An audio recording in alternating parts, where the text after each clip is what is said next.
Hi, I'm Ross with Sky Management, and today we are changing out a burner and a stove pan on a coil top stove. It's real easy to do. You want to make sure that all the stove knobs are off so that the burners aren't on, because you don't want to grab a hold of a hot burner. They come out really easy. Typically, there are a couple of brands that have a screw in them. This one does not. This is a Frigidaire. So the burners just pull out. There's two prongs on them that go into this little receiver piece down here. To pull the pan out, just lifts out.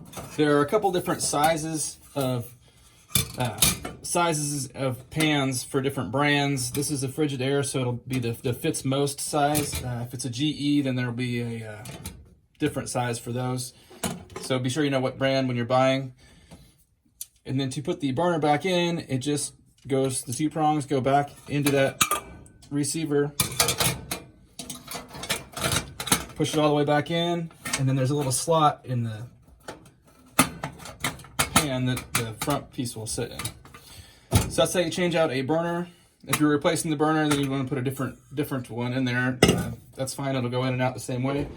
One other quick thing I wanted to show you is when you're cleaning your stove, this part actually lifts up like a car hood so that you can get in here and you can clean out the underneath side without having to do it through the top. And that's how you change out a burner and a stove pan. Please like and subscribe.